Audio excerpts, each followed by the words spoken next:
Halo teman-teman, Safari Ramadan episode kedua kita lanjutkan di kota Jogja setelah menempuh perjalanan dari Jakarta bersama PO Sumber Alam. Di Jogja ini saya penasaran dengan kampung Ramadan Jogokarian dan pengen sholat tarawih di masjid yang bersejarah bagi organisasi Muhammadiyah. Jadi langsung saja kita simak perjalanan kali ini.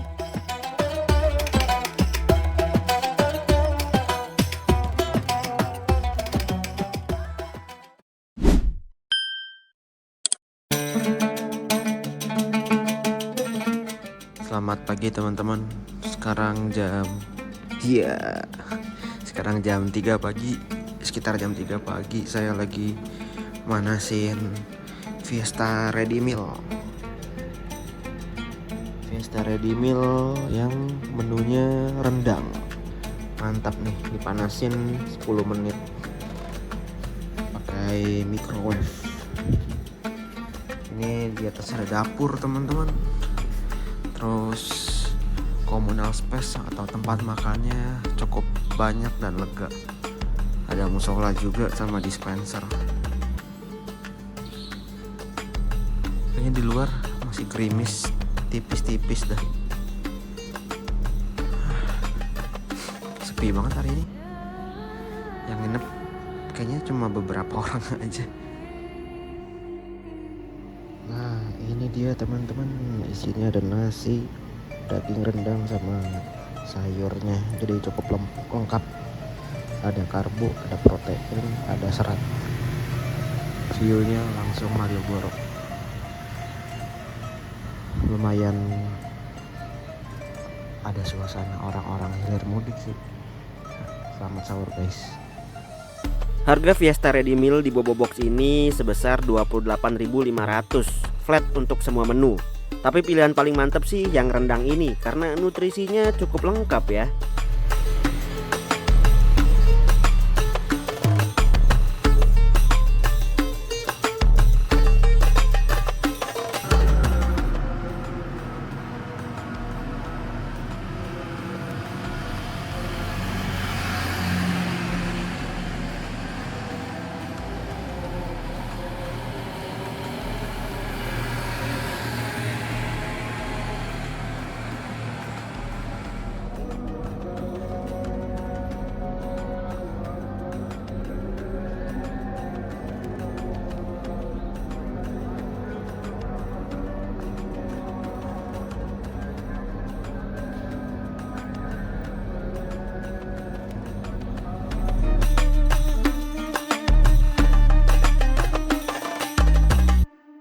Halo teman-teman, selamat pagi. Sekarang jam 6.13. Saya keluar, kita hunting kereta bentar yuk, sekalian jalan-jalan menikmati suasana pagi bulan Ramadan di Malioboro. Ternyata masih sepi. Kayaknya belum pada berangkat ngantor sama ke sekolah deh. Udara juga sejuk nih, berawan, mendung-mendung. Oke, kita jalan ke stasiun Tugu. Kita lihat kereta apa aja yang ada di sana. Oh, udah aktif nih apa namanya, Trans Jogja jam segini. Kalau nggak salah mulainya jam 5 deh. Menarik.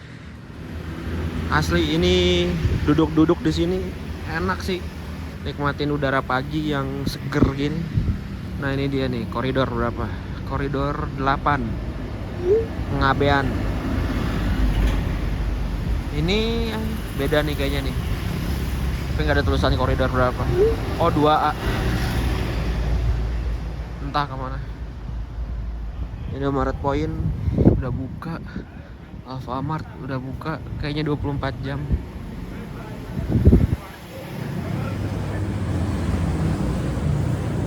Citylink baru take off dari Bandara Adi Sucipto Jogja ke Halim Perdana Kusuma.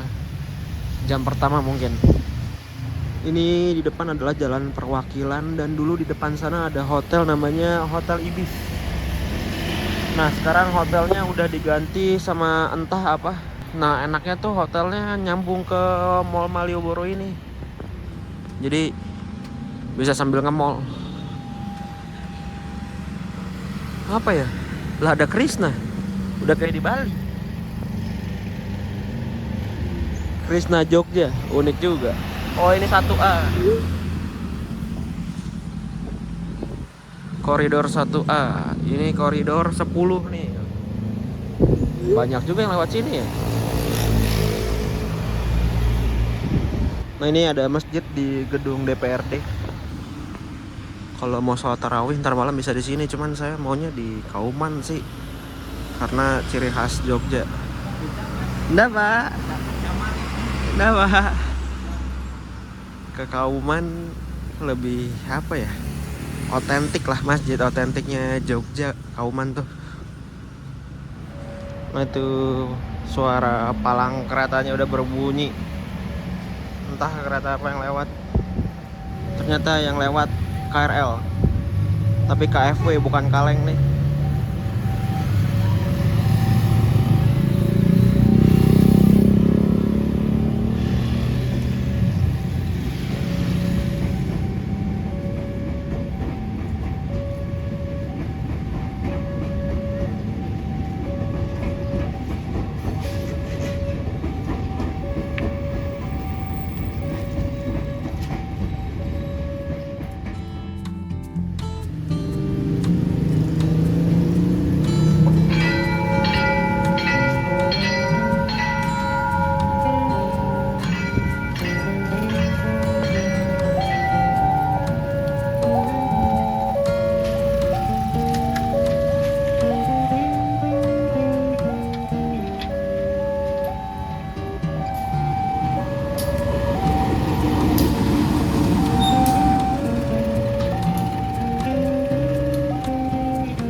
Nah itu kalau lurus ke depan sana ke Tugu Yogyakarta. Apa mau coba ke sana ya?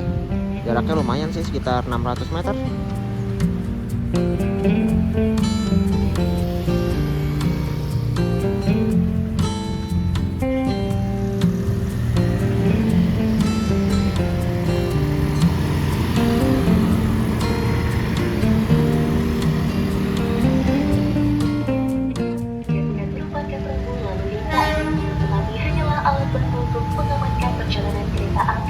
Sesuai Undang-Undang Nomor 22 Tahun 2009 tentang lalu lintas dan aturan jam.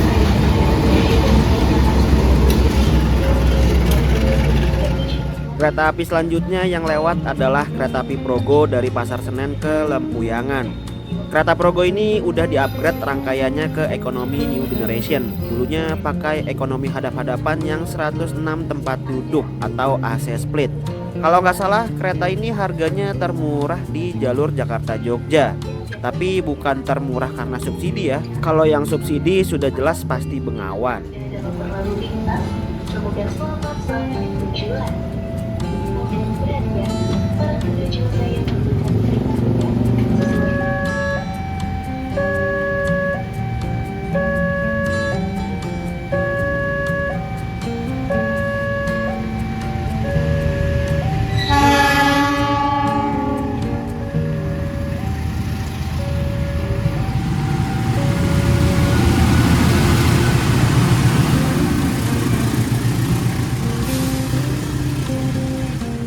Sekitar 9 menit dari kereta api Progo lewat. Selanjutnya kereta api Sancaka berangkat dari stasiun Yogyakarta menuju Surabaya Gubeng. Kereta andalannya warga Jogja dan Surabaya nih. Dalam sehari ada 4 kali keberangkatan dari Jogja dan 4 kali keberangkatan dari Surabaya Gubeng. Satu rangkaiannya terdiri dari kelas eksekutif dan ekonomi premium.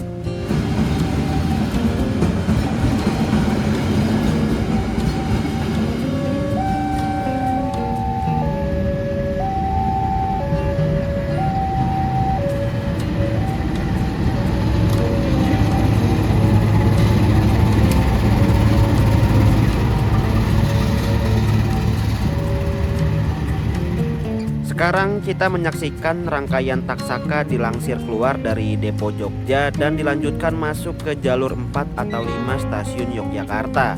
Ini adalah kereta anak emasnya PT KAI kalau kata orang-orang. Kenapa demikian? Karena dalam sehari bisa 3 kali perjalanan untuk hitungan kereta dengan waktu tempuh 6 jam perjalanan. Benar-benar diperes.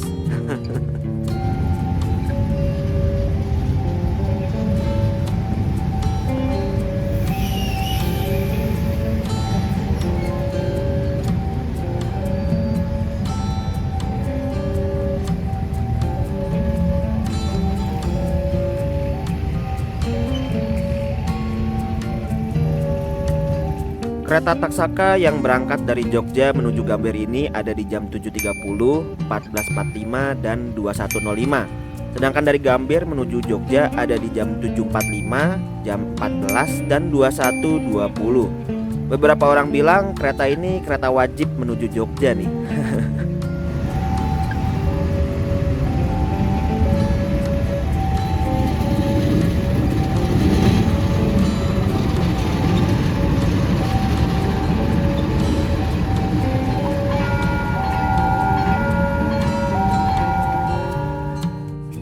Kemudian, bahwa setiap pengguna jalan raya yang saat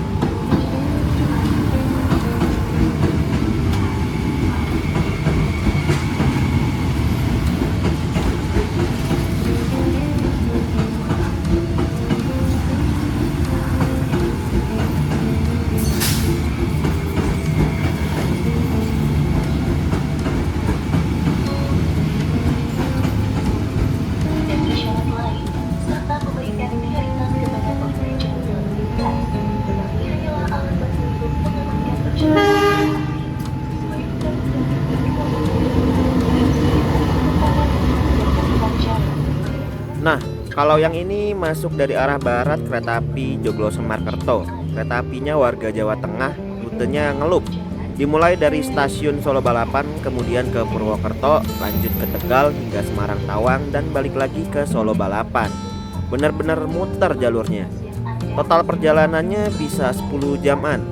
Saya pernah naik kereta ini tapi dari Semarang ke Solo aja. Dia bawa rangkaian eksekutif dan ekonomi new generation hasil modifikasi. Pimpinan Anda dalam berlalu lintas.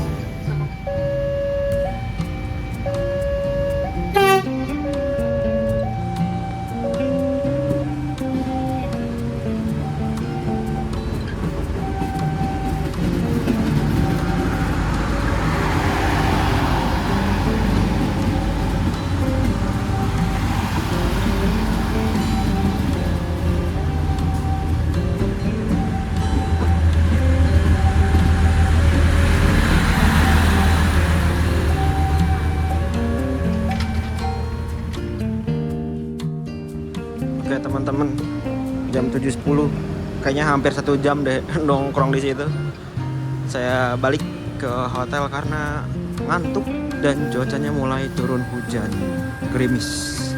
Itu ada langsiran kereta api bandara yang tadi nggak saya rekam.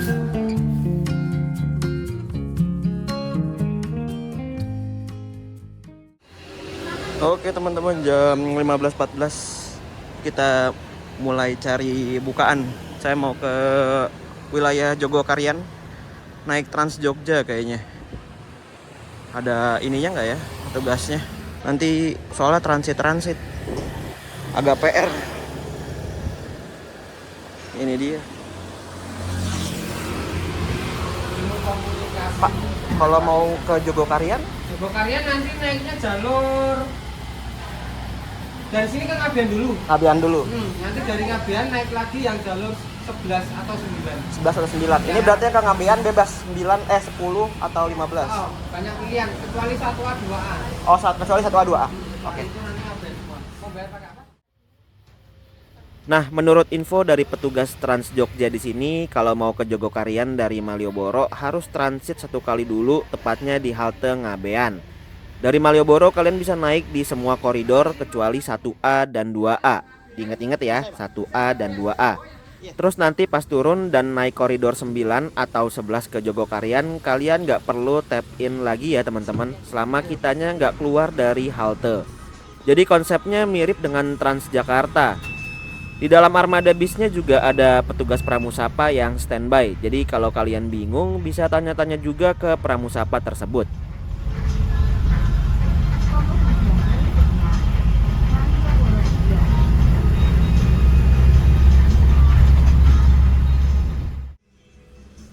Untuk tarif perjalanannya itu tergantung jenis pembayarannya ya teman-teman. Kalau kalian bayar tunai tarifnya Rp3.500, sedangkan non tunai itu Rp2.700. Ada juga tarif khusus untuk pelajar sebesar 500 perak dan lansia serta disabilitas sebesar Rp2.000. Cara pembayarannya bisa pakai kris, kartu elektronik dan juga kartu berlangganan.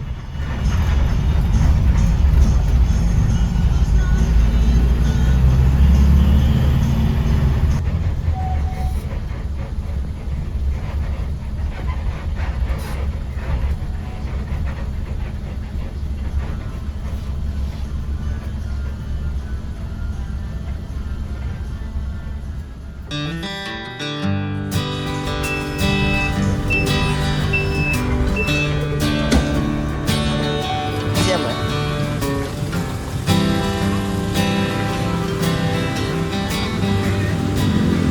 Oke teman-teman, jam 15.25 sudah sampai di halte transit Ngabean. Ini tinggal naik 9 atau 10. Hujan lagi gerimis. Untung bawa payung. Jadi seperti inilah bentuk halte Ngabean. Sepertinya ini adalah terminal hub atau tempat transitnya koridor bis Trans Jogja. Ya mirip Blok M kali lah ya kalau di Jakarta.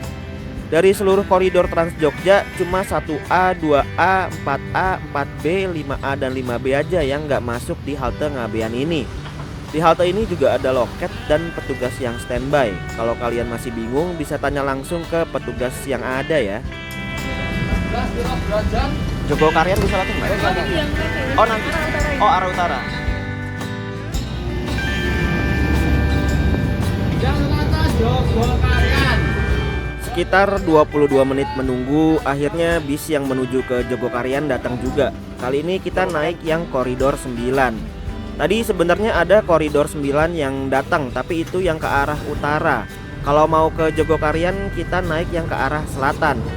Nah kalau dipikir-pikir nunggu bisnya emang agak lama ya. Kalau saya cari tahu dari website Dishub Provinsi Jogja, memang unit Trans Jogja di masing-masing koridor ini jarang banget yang nyentuh 10 unit lebih. Jadi bisa dipahamin kenapa agak lama headway-nya.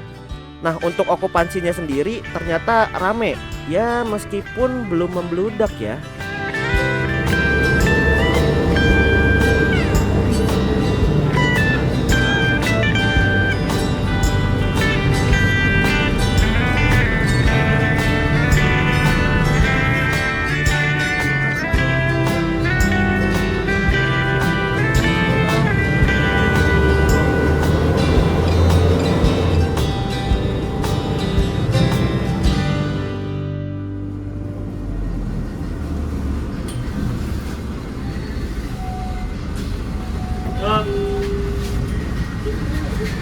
Masih ya mas? Oke teman-teman, jam berapa nih? 15.59, jam 4 udah sampai di halte Jogokarian. Jalannya sih kalau nggak salah di depan sana, jadi harus jalan lagi. Kita nyebrang dulu. Teman arusnya wadidaw sekali. Apa nyebrang di depan aja ya? Kayaknya nyebrang di depan lebih oke. Masih hujan tipis-tipis nih. Kayak pulang naik Gojek aja. Ini juga bingung pembayarannya gimana, soalnya nggak ada mas-masnya. Mungkin di dalam kali ya, kayak Trans Solo atau Trans Jateng. Nggak tahu juga. Kita jalan aja. Ini depan gangnya udah jalan perempatan di depan udah Jogokarian nih ke kanan. Kita lihat ada menu apa aja. Nah, sudah sampai di Kampung Jogokarian. Dari perempatan tinggal belok kanan aja, teman-teman. Ini dia yang lagi ngetren beberapa tahun terakhir. Kayaknya tahun ini lebih rame deh. Soalnya di sosial media ini banget, masif banget penyebarannya. Jogokarian ini adalah sebuah nama jalan yang berada pada Kecamatan Mantri Jeron, Kota Jogja. Di dalam jalanan ini ada sebuah masjid yang cukup terkenal dalam melakukan manajemen masjidnya. Awalnya terkenal karena efektifnya membagikan daging kurban di Hari Raya Idul Adha hingga ke saat Ramadan saat ini. Pada bulan yang penuh berkah ini, jalanan Jogokarian ditutup sementara pada pukul 2 siang hingga malam hari guna para UMKM Kota Jogja berjualan jajanan buka puasa. Menurut beberapa info, buka tenan di sini tidak memerlukan biaya, hanya cukup memberikan sedekah sebebasnya dan seikhlasnya. Tak hanya jajanan dari para UMKM, Masjid Jogokarian menyediakan makanan gratis untuk berbuka puasa dengan jumlah ribuan. Dari awal Ramadan, saya sering menemukan konten-konten tentang kampung Ramadan Jogokarian ini. Bahkan pada awal puasa, kondisi di sini full oleh orang-orang yang ingin jajan dan merasakan pengalamannya. Di Masjid Jogokarian. Para tamu, para pengunjung dengan nanti pada saatnya kita berbuka puasa. Terima kasih atas kunjungannya, terima kasih atas kehadirannya di hari yang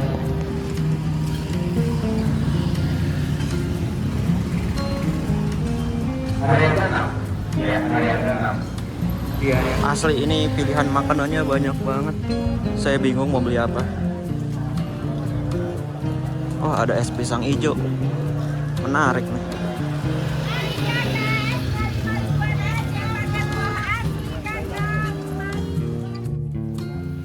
Jajanan bukaan pertama yang saya beli adalah sate cumi bakar.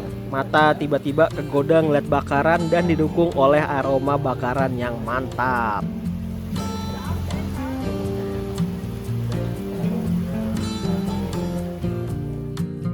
Oke, udah dibeli cuminya. Harganya 20.000 yang panjang, yang pendek 15. Mantap, kita hunting yang lain lagi sekarang. Ada pool bisnya pariwisata Karya Jasa.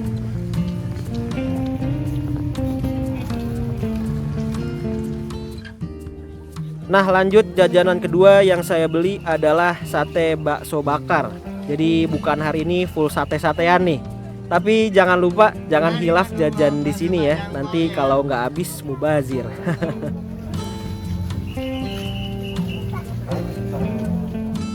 Oke teman-teman, udah kelar nih jajannya. Beli bakso, cumi sama es pisang hijau. Totalnya berarti 20 tambah 12 32 tambah 10 42 ya, hampir 50 lah. Di sini pilihannya lengkap teman-teman, apa aja ada. Gokil sih.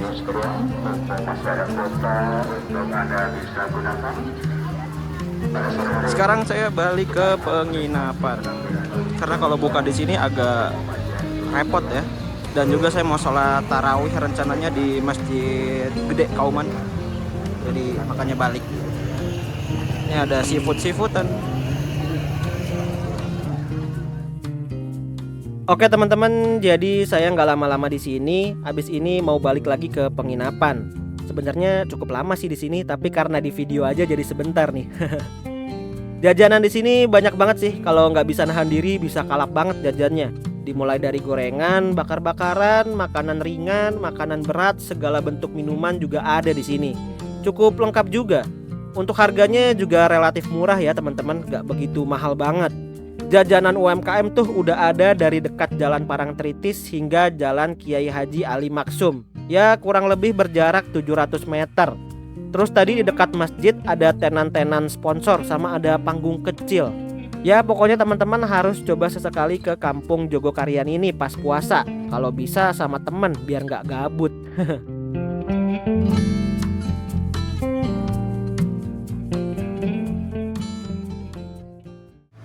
Oke teman-teman, jam 17.47 udah ada di penginapan lagi. Ini persiapan mau buka.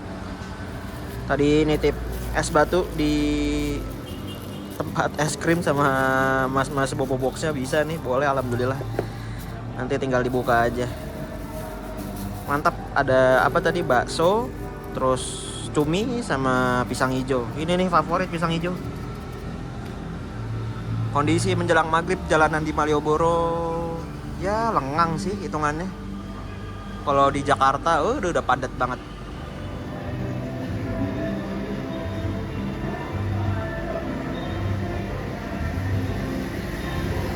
BTW jalan di Malioboro nih udah ditutup teman-teman, makanya ada yang lari, ada yang sepedahan nih. Jadi lengang banget juga. Enak nih kalau lari sore terus sepedahan dari ujung ke ujung. Ih, seru banget ya. Penyewaan sepeda di Jogja di mana ya? Menarik nih.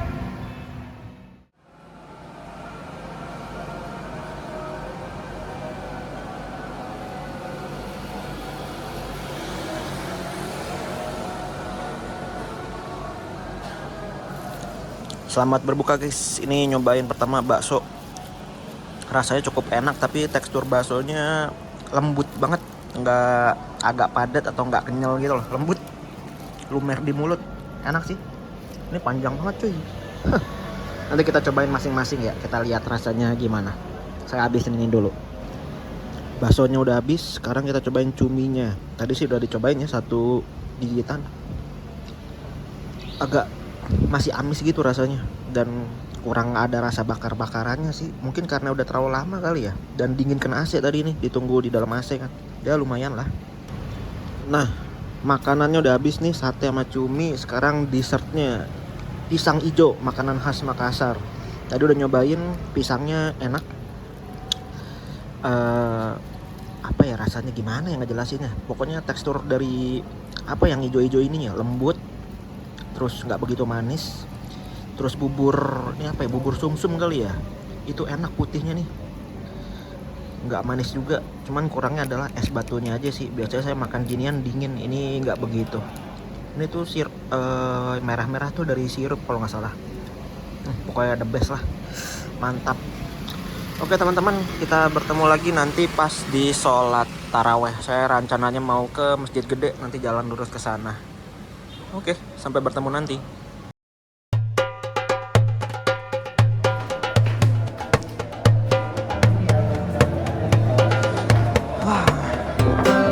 Jam 18.43, saya udah keluar lagi teman-teman dari penginapan menuju ke alun-alun kidul, ke Masjid Gede Kauman, ada di selatan.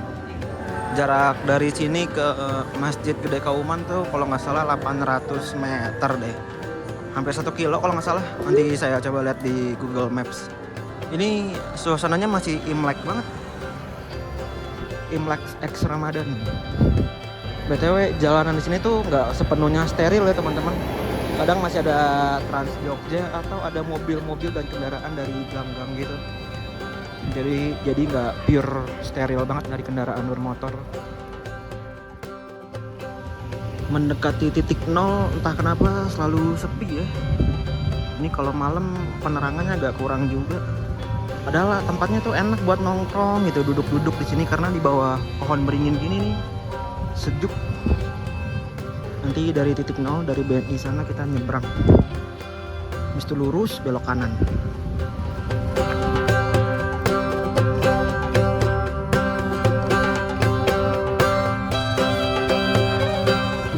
Ini Jogja sepi tuh kayak bukan Jogja gitu loh, aneh banget rasanya, tapi syahdu asik. Kayaknya memang kalau mau ngetrip enakan bulan puasa deh, sepi dari wisatawan.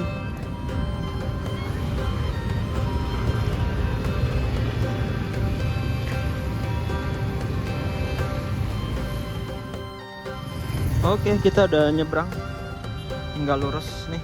Lurusnya maksudnya ke kanan ini ya. Ini kan Malioboro nih. Nah itu Bank Indonesia di sana, titik penaikan Sinar Jaya KSPM. Sekarang kita ke arah alun-alun. Nah ini gapura alun-alunnya teman-teman. Apa ya namanya ya? Kalau nggak salah ada namanya deh. Dan makin ke alun-alun makin sepi.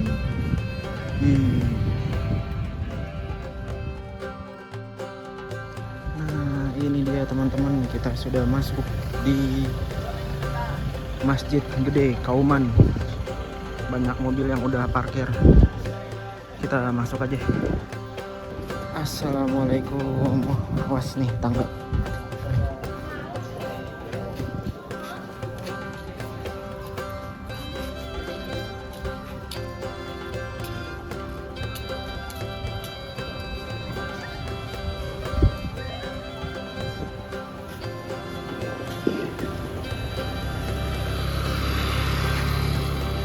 Nah ini dia teman-teman, Masjid Gede Kauman halamannya luas banget ya. Ini belum bagian masjid, masih pelataran.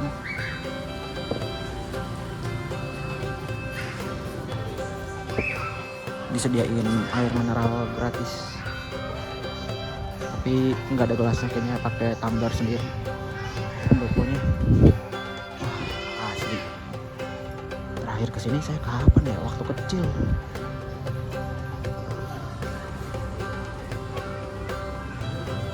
Kita ke tempat wudhu dan toilet.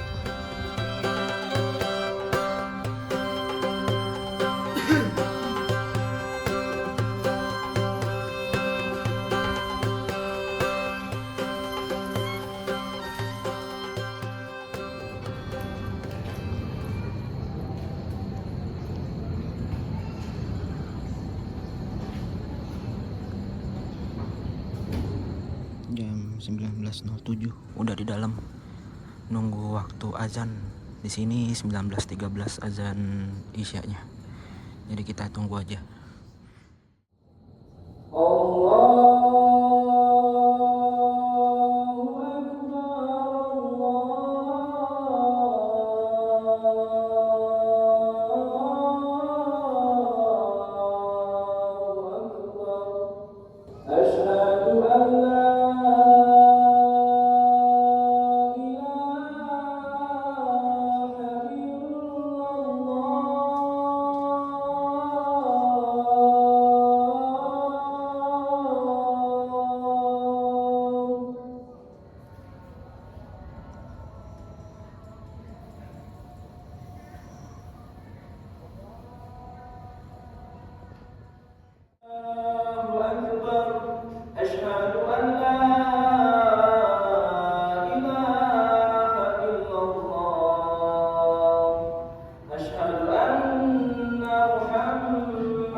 Sehingga ada yang punya penduduk dosa kesalahan Allah akan memaafkan asalkan kuncinya satu, fattabi'uni yuhibbukumullah, maka Allah berikan kepada supaya lakum dzunubakum Allahu ghafur.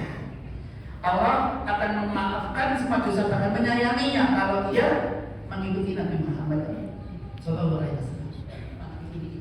Kenal dan siapa itu pada segitu lumayan mimpi.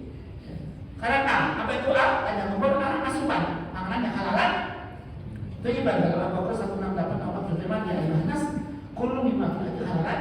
Ini pada kata berikut wa syaitan innahu lakum aduwwun mubin.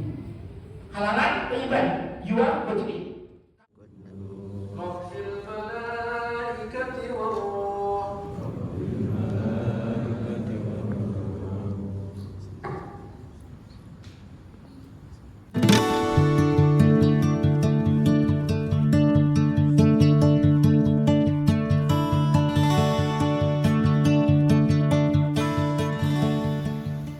Sudah selesai sholat tarawihnya teman-teman. Di sini total rakaatnya ada 11 dan pembacaan imamnya enak banget, nggak terburu-buru. Terus pemilihan suratnya juga nggak panjang-panjang, tapi nggak pendek-pendek juga.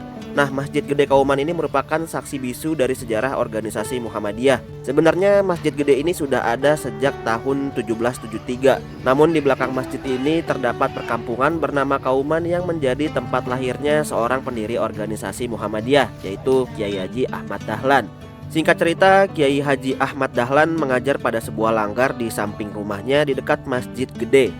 Tujuan beliau mengajar adalah karena pada saat itu masih banyak masyarakat yang menganut praktik TBC atau tahayul bid'ah khurafat. Dengan adanya perilaku tersebut yang jauh dari agama Islam sesungguhnya, maka beliau mengajar di langgar rumahnya guna menjunjung tinggi agama Islam sehingga terwujud masyarakat Islam yang sebenar-benarnya. Setelah adanya banyak murid yang mengikuti ajaran Kiai Haji Ahmad Dahlan, para murid atau santri ini mengusulkan untuk membangun sebuah ormas yang akhirnya terbentuklah Muhammadiyah pada 18 November 1912. Pada masa mengajar dan menyebarkan agama Islam yang sesungguhnya, Kiai Haji Ahmad Dahlan seringkali mendapatkan tekanan dari lingkungan. Salah satu contoh bentuk pengabdian Kiai Haji Ahmad Dahlan adalah membenarkan arah kiblat di Masjid Gede Kauman ini. Dan pada saat itu juga banyak sekali yang menentang saran dari Kiai Haji Ahmad Dahlan. Bahkan langgar beliau pernah dihancurkan. Kisah perjuangan Kiai Haji Ahmad Dahlan ini sudah ada filmnya yang berjudul Sang Pencerah.